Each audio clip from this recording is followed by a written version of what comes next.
Assalamualaikum warahmatullahi wabarakatuh. Selamat siang dan salam sejahtera bagi kita semua. Yang terhormat kepada Bapak Nodi Marifanda selaku dosen pengampu mata kuliah Reformasi Administrasi Publik dan yang saya segani teman-teman sekalian. Baik, sebelum dari itu bersyukur kita kepada Allah Subhanahu wa taala dengan mengucapkan alhamdulillah dan bersalawat kita kepada Nabi dengan mengucapkan Allahumma shalli ala sayyidina Muhammad. Baiklah, di sini kami dari kelompok 4 akan mempresentasikan tugas kelompok kami dalam bentuk video yang berkaitan dengan patologi administrasi dan birokrasi publik. Namun, sebelum dari itu, izinkan kami memperkenalkan anggota kelompok kami terlebih dahulu. Saya sendiri, Evan Sugesti selaku moderator, dan teman-teman saya yang bernama Muhammad Ilham, Jumpa Aulia, Rahmawati, dan Nur Laiba, yang nantinya akan mempresentasikan juga terkait poin-poin daripada penjelasan kami nantinya. Baiklah, untuk slide pertama yang akan saya jelaskan sendiri, di mana slide-nya itu adalah terkait pengertian patologi administrasi dan birokrasi publik. Nah, sebelum dari itu, kita harus mengetahui terlebih dahulu apa sih yang dimaksud dengan patologi tersebut.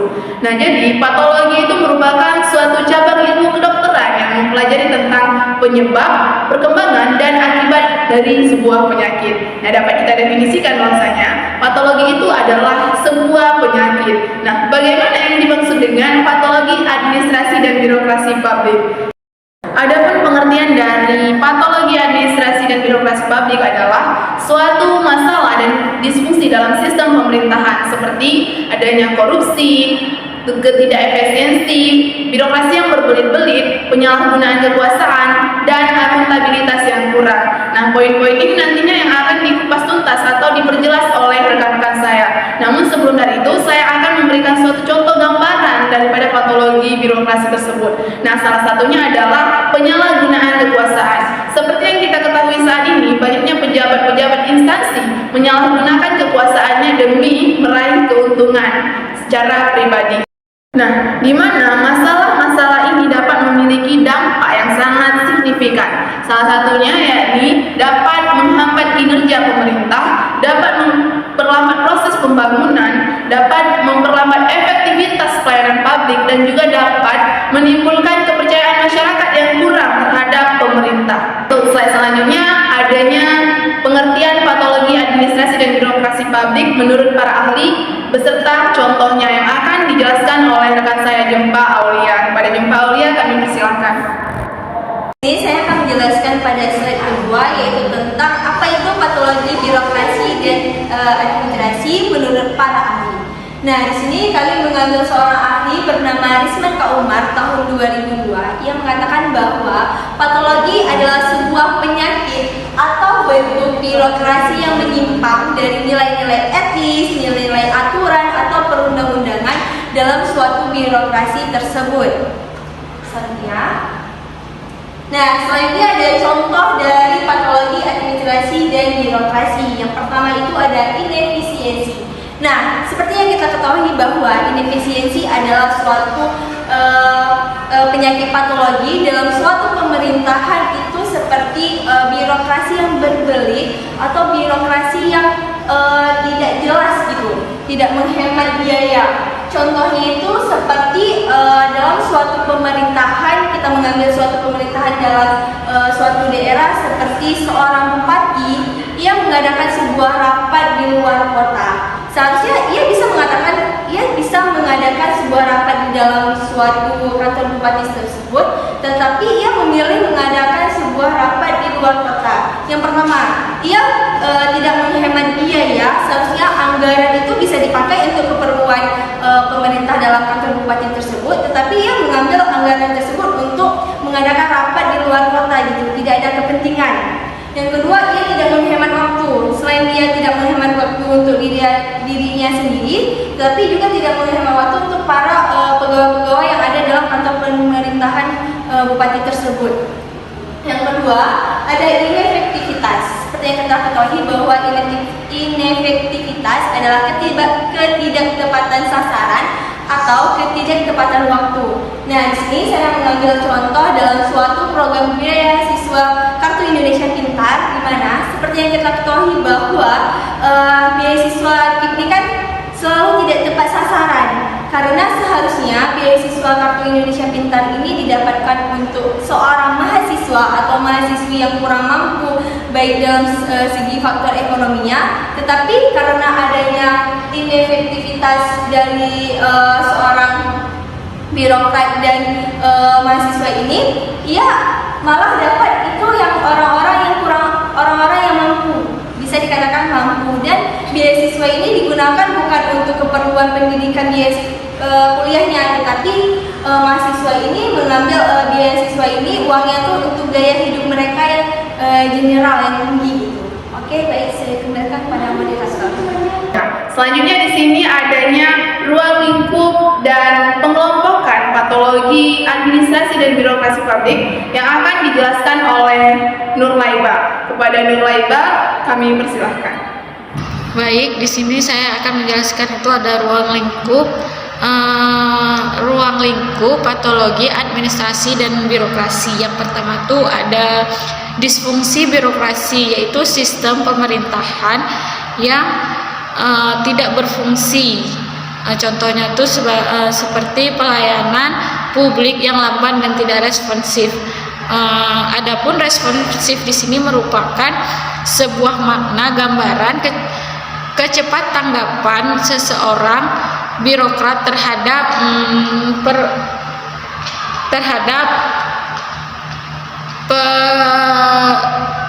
kebutuhan dan persoalan yang ada dalam masyarakat. Contohnya pada saat pembuatan KTP, SIM dan sebagainya. Contohnya yang mana masyarakat masih mendapatkan layanan yang berbelit-belit, yang mana seharusnya pembuatan KTP itu siap dalam jangka 1 hari, namun menjadi sebulan lamanya karena ada prosedur yang sulit. Nah, seperti itu. Jadi yang kedua tuh ada maladministrasi. Maladministrasi sendiri sebuah tindakan menyimpang dari norma-norma, kaidah maupun menyimpang nilai-nilai kaidah maupun norma hukum dalam penyelenggaraan pelayanan publik. Contohnya tuh seperti kasus fenomena pungli atau pungutan liar dengan cara meminta imbalan lebih kepada masyarakat yang hendak mengurus keperluannya di suatu instansi pemerintahan. Misalnya oknum dinas perhubungan meminta uang sebesar 50.000 kepada pengendara motor yang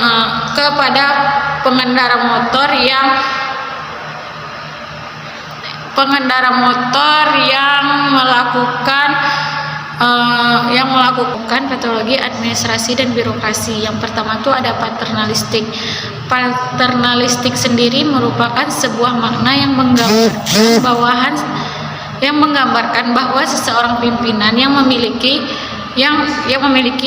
kekuasaan yang jauh lebih tinggi daripada bawahannya. Contohnya tuh seperti atasan yang memiliki wewenang dan mengontrol kinerja bawahan, mengontrol kinerja orang-orang yang terlibat dalam instansi tersebut, di mana maknanya semua pengambilan keputusan penting bersifat sentralistik yang dibuat langsung dari atasan tanpa melibatkan bawahannya dalam proses tersebut. Yang kedua ada pembengkakan birokrasi. Pembengkakan birokrasi sendiri merupakan peningkatan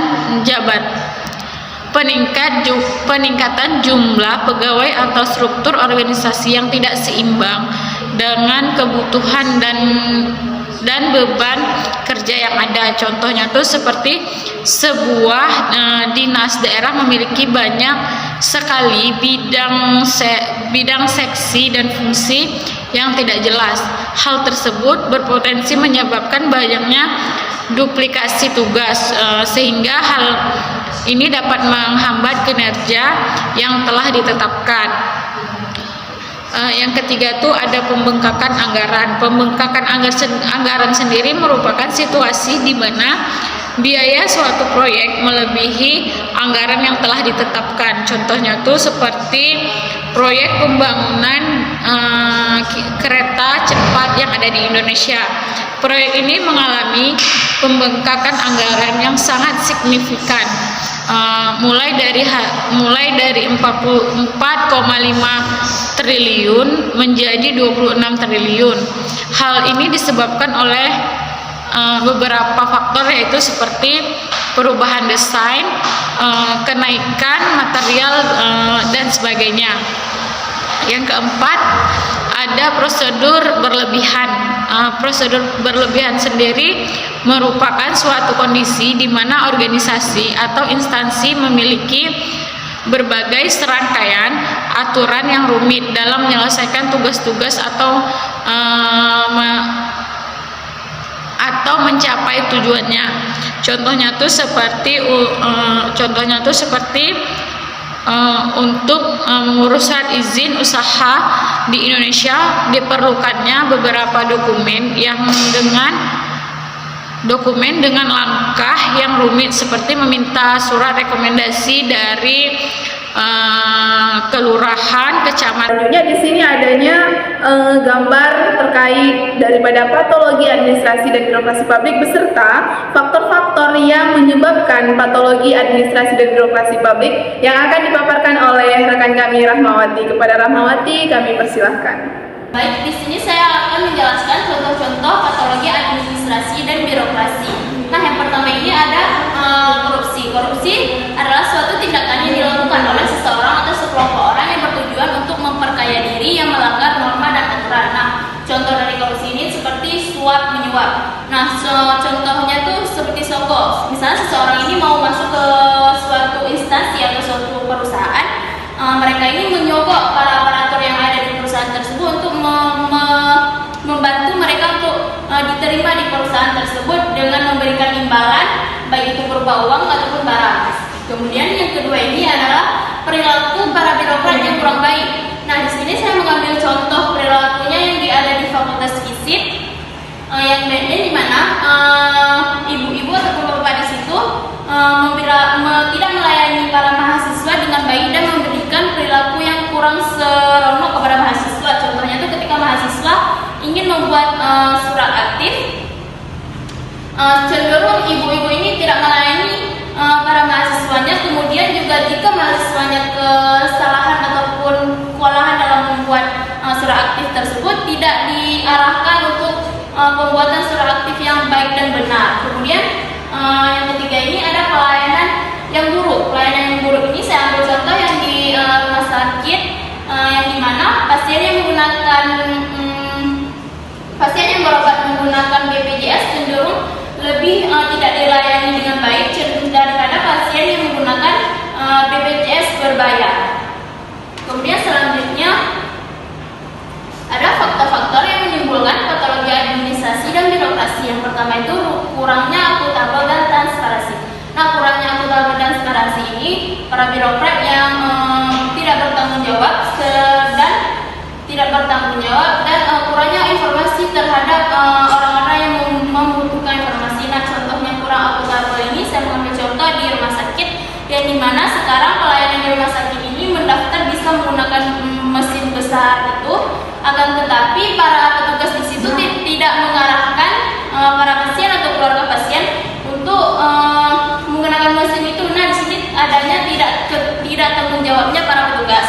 Kemudian yang kedua ini adalah transparansi, kurangnya transparansi. Nah, kurangnya transparansi ini sama sekarang di rumah sakit Cinyadin itu sudah ada bisa mendaftar melalui mobil JKN dan bisa mendaftar melalui mesin yang itu. Tetapi para petugas di situ tidak memberikan informasi kepada pasien atau keluarga pasien, sehingga pasien dan keluarga pasien ini masih menggunakan pendaftaran yang lama yang harus mengantri lama itu. Kemudian yang kedua ini adalah sentralisasi yang berlebihan. Nah, sentralisasi yang berlebihan ini adalah pengambilan keputusan di suatu perusahaan atau suatu instansi yang berpusat hanya kepada pemimpin saja. Di sini pemimpin tidak mengajak karyawan-karyawannya untuk ikut berpartisipasi kemudian yang ketiga itu ada kurangnya profesionalisme. Nah, kurangnya profesionalisme ini biasanya tuh kurangnya profesionalisme ini ketidakdisiplinan. Banyak dari karyawan-karyawan ini yang datang terlambat ataupun bolos dari pekerjaan tanpa alasan yang valid. Kemudian kemudian di kurangnya profesionalisme ini ada juga kurang kesopanan. Jadi kan banyak kita temuin di suatu instansi itu yang petugasnya itu judes ataupun tidak sopan ngomong sama para masyarakat. Kemudian yang di kurang profesional ini adanya kurang kompeten para pekerja di sini. Di situ mungkin tidak mempunyai kemampuan atau keterampilan untuk menyelesaikan pekerjaan yang dituntut. Kemudian yang terakhir ini ada budaya organisasi yang tidak sehat. Nah, budaya organisasi yang tidak sehat ini contohnya tuh budaya organisasi yang hanya berfokus pada pencapaian semata. Jadi pemimpin di sini tidak memikirkan waktu lemburnya karyawan. Selanjutnya, adanya dampak patologi administrasi birokrasi beserta upaya pengentasan daripada patologi administrasi birokrasi yang akan disampaikan oleh rekan kami Muhammad Ilham. Kepada Muhammad Ilham kami persilahkan. Di sini saya akan menjelaskan tentang dampak dari patologi administrasi dan birokrasi. Dan yang pertama di sini ada kerusakan jaringan sosial. Berarti di sini ketika kebijakan dan keputusan administrasi yang tidak adil, maka hal ini dapat mempengaruhi hubungan antar individu dan antar kelompok kepada masyarakat. Hal ini dapat mengganggu hubungan sosial antara masyarakat terhadap sistem pemerintahan tersebut. Contohnya seperti pelayanan di rumah sakit. Jika pasien memiliki hubungan kekerabatan atau hubungan kekeluargaan, maka mereka akan mendapatkan pelayanan yang khusus dan cepat dibandingkan pasien yang lain. Dan misalkan kita pasien yang biasa-biasa saja atau pasien tidak memiliki hubungan apapun selama proses pelayanan tersebut, walaupun kita awal mengantri, justru awal mereka yang dipanggil untuk memeriksanya. Hal ini menunjukkan ketidakadilan di dalam pelayanan tersebut. Hal ini dapat menimbulkan rusaknya hubungan sosial antara masyarakat terhadap proses pelayanan yang ada di dalam rumah sakit tersebut. Dan yang kedua di sini ada beban ekonomi dan sosial. Maksudnya di sini ialah pemerintah belum menunjukkan kepedulian yang penuh terhadap masyarakat. Hal ini juga dapat memperburuk hubungan antara sistem ekonomi dan sistem sosial di dalam sistem pemerintahan tersebut. Contohnya seperti di dalam mengurus EKTP. Dalam mengurus EKTP di kantor Dukcapil tersebut harus lengkap dengan persyaratannya. Setelah lengkap persyaratannya, langsung kita mengantri. Setelah itu kita akan melakukan sesi foto. Setelah sesi foto, maka EKTP kita tersebut akan siap pada 1 hari ataupun lebih, bahkan seminggu pun belum selesai EKTP kita tersebut. Dan ada yang beranggapan EKTP kita belum selesai tersebut, yaitu minimnya belangko yang terjadi di daerah pusat tersebut. Hal ini juga menjadi persoalan yang tidak bisa kita hindari. Dan jika ada seseorang memiliki uang banyak dan memberikan uang tersebut kepada pelayan di dalam kantor tersebut, maka EKTP miliknya itu akan dipastikan siapnya besok. Dan hal ini juga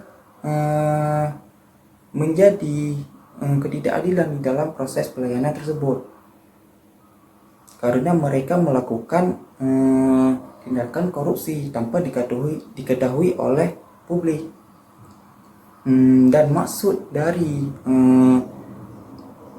beban sosial dan ekonomi di sini ialah apabila kita memiliki uang yang banyak, maka permasalahan itu mudah dicapai dan mudah diselesaikan. Dan demikian akan menimbulkan ketidakadilan dan menjadi sesuatu yang beban bagi masyarakat terhadap sistem ekonomi dan sistem sosial di dalam proses pelayanan di kantor tersebut. Dan yang ketiga di sini ada kemunduran kualitas hidup. Maksudnya di sini ialah penurunan kualitas pelayanan publik yang diberikan pemerintah kepada masyarakat. Contohnya seperti sebuah perkantoran. Tapi di dalam sebuah perkantoran tersebut sering terjadinya pelanggaran hukum seperti tindakan korupsi, kurangnya integritas, dan kurangnya transparansi dan akuntabilitas. Hal ini juga akan menunjukkan penurunan terhadap kualitas pelayanan yang ada di dalam kantor tersebut. Jika kita sebagai masyarakat melakukan pelayanan di dalam kantor tersebut, maka hal ini dapat menunjukkan ketidakadilan selama proses pelayanan tersebut. Dan itulah yang menimbulkan penurunan kualitas pelayanan publik yang ada di dalam kantor tersebut.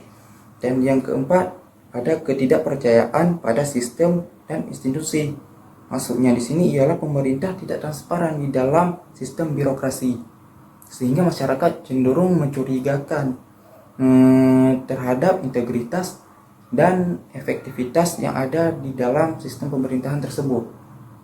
Contohnya, seperti di kantor desa yang tidak transparansi terhadap anggaran pendapatan belanja desa atau APBD, karena kurangnya informasi yang diberikan kepada masyarakat, sehingga masyarakat tidak mengetahui keuangan yang diberikan pemerintah kepada desa tersebut, baik itu di aspek baik itu proyek dana desa maupun penggunaan anggaran yang terdapat di dalam desa tersebut. Apabila tidak menggunakan aplikasi yang seperti sekarang ini, boleh juga didirikan spanduk tentang APBD di sekitaran kawasan kantor desa tersebut, supaya masyarakat bisa melihat langsung secara jelas tentang APBD tersebut.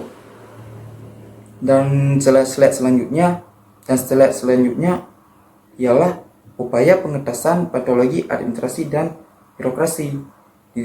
Yang pertama di sini ada reformasi administrasi. Dengan adanya reformasi administrasi di sini, maka hal ini dapat meningkatkan administrasi pemerintah dalam mengelola sumber daya dan meningkatkan kualitas pelayanan publik. Dengan demikian, birokrasi di dalamnya akan berjalan dengan efektif dan efisien, sehingga pemerintah dapat memberikan pelayanan yang baik kepada masyarakat tersebut, dan masyarakat tersebut akan merasa puas dan merasa adil di dalam selama proses pelayanan yang ada di dalam birokrasi dan administrasi tersebut. Dan yang kedua di sini ada pembentukan kekuatan hukum. Dengan adanya pembentukan kekuatan hukum, hal ini dapat membantu dan mencegah terjadinya kerugian yang disebabkan oleh administrasi dan birokrasi yang tidak efektif. Dengan demikian tindakan yang dilakukan administrasi dan birokrasi yang tidak efektif tersebut dapat diawasi dan dapat dipertanggungjawabkan melalui tindakan hukum. Dan hal ini juga